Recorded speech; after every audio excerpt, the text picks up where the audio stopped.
Okay.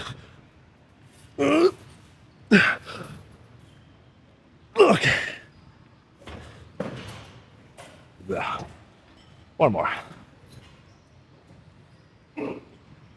Oh, fuck. Dude. Fucking hair in my mouth. Gross. So the basic idea of this kind of curl is it's not just sitting here, right? Like towards the front of my shoulder.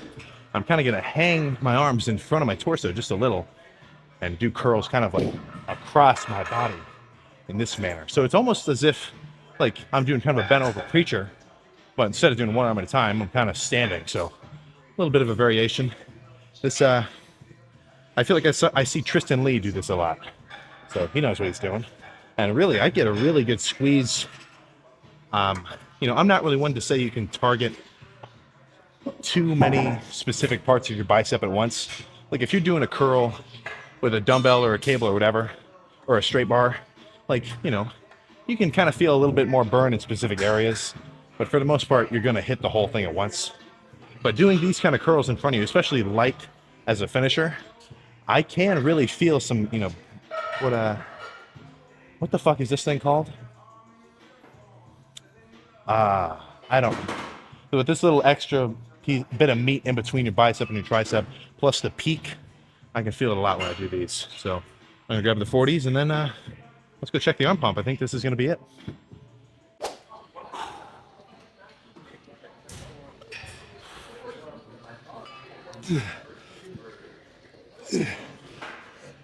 That lift was half of the volume that I normally do for fucking legs. Oh, good. Yeah, what do you think? I'm not fucking dissatisfied at all. Oh, man.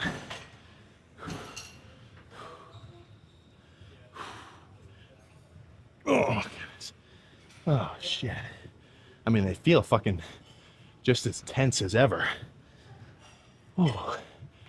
And yeah, I've been sitting down, hamstrings fucking hanging down. So instead of my typical 8 sets of hamstrings, which I kind of just picked because it felt right, I stopped hamstrings at set 4 because I felt a solid burn, fully pumped. I'm starting to think that after I reach that level, there's no benefit in actually going further than that. And then same thing with quads. Now, I didn't just pick 4 on quads because I did 4 for hamstrings. Or, well, I don't know, maybe I did subconsciously. But I stopped quads at 4 because I felt like I was fully pumped and pretty fucking well stimulated. So, no grocery chip for you. But I did get a little re-up, a little resupply on Krispy Kreme donuts, 4 ribeyes, a couple sweets, like some gummy worms and shit, 2 half gallons of chocolate milk, some bagels, blueberry of course, some cream cheese, some raisin cinnamon bread, the likes of which I'm gonna just douse in butter as toast. And then one thing that I really needed for a little while was fucking avocado toast. No, what am I saying? Avocado oil. There we go. Because with the steaks, it's pretty easy to make a good ribeye if you're not concerned with the calories in it. Just because if I throw a ton of avocado oil into a pan, a couple minutes aside, then it's perfect. But I ran out of avocado oil at the house, so I've been using olive oil, and I've just been smoking up the living room, or the kitchen / living room. Like I've had to open up the window and like blow air in and out. That sucks. It's kind of an even mix of like the intellect side, like the training optimally side, doing movements which are, going to target specific areas of muscles in specific ways, and like doing drop sets or everything, all sorts of mumbo jumbo you hear, right? That's a part of it. As you progress as a lifter, you should get more knowledge like that. Just, basic training ideas and movements and how to set up shit. That's all well and good. But you have to couple that knowledge and that like experience with fucking your effort. You got to be able to fucking go crazy. So. Yep. That's like, come on. Keep going. Come on. Couple more. One more. Come on. Up. All you. Okay.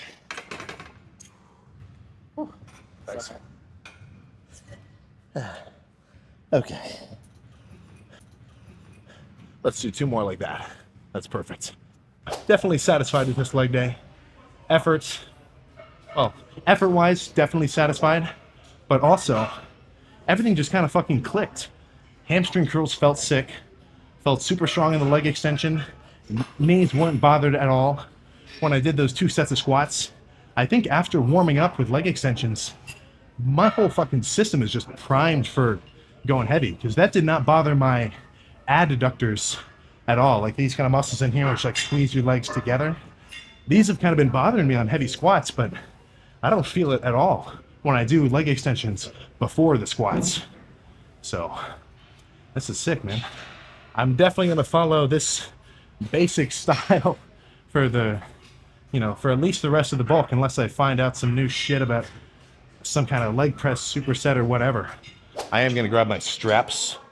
When I do relatively heavy curls, like pushing 40 and above, I do like adding straps just so I don't have to squeeze the bar so much with my forearms. If I strap in, then I don't have to send so many signals to my forearms to like fucking hold on to this shit. It's pretty much just locked in place, and all I get to focus on is pulling with my bicep. But 1 more at least.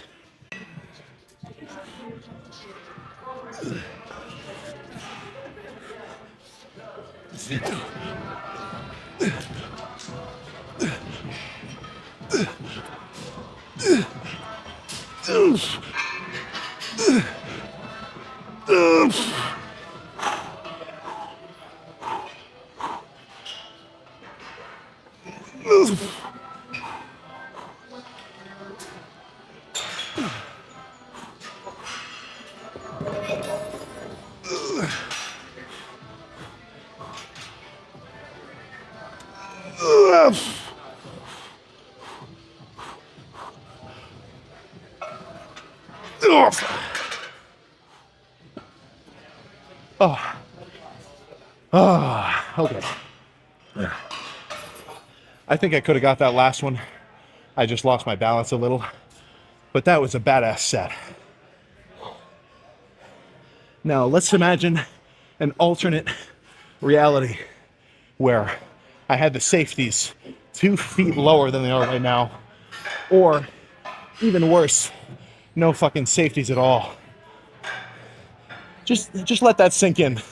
What do you think 400 big ones is gonna do to my human skull? Nothing good, right? Use your fucking safeties, man. Come on. After doing a couple sets of single leg calf raises, and then progressively moving up the stack. So I did like 10 reps with half the stack. Actually, no, not even 10. I did like 5. Took a minute. Then I went a little heavier. Did a couple. Took a minute. A little heavier, a little heavier, a little heavier. So sure, I've done like probably about 20 reps in preparation for this exact moment. But I don't feel like I've done any actual work. Like, all I'm doing is exposing myself to the fucking weight. And now that I'm fresh, I do want to throw around a lot of weight. Now, as I've kind of been saying, like yesterday in the arm day, I didn't start off with heavy pushdowns. I started off with light squeezing tricep extensions.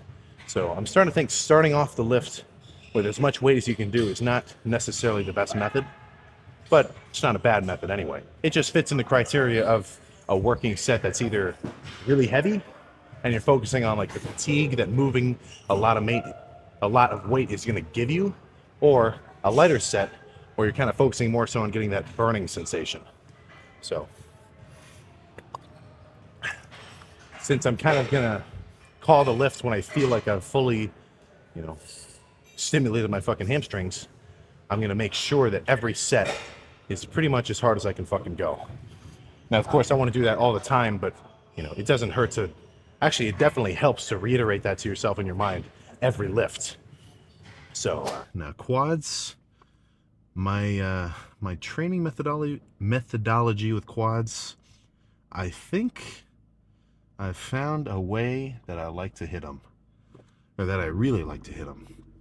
So I used to do a single huge set of squats to start quads, and then I'd back off and do some more leg extension volume, sometimes some pendulum squat or hack squat if it's available. But I think that was just a bit of a waste of energy, you know?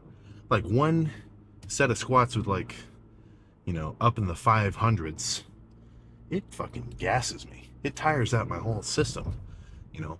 And relative to the amount of stimulus I'm getting in my quads, you know, I think it's a good set, right? I'm loading my quads up to hell, but I think I'd be better off going a little lighter, still hitting failure, but with lighter weight, I'll be able to do a few more quality working sets. Because after one of those sets of squats, like my whole system is so fatigued, plus my adductors get extra sore because they're not super strong. And then, you know, I'm done. I can't even squat. I couldn't even squat the same weight for probably even half the reps.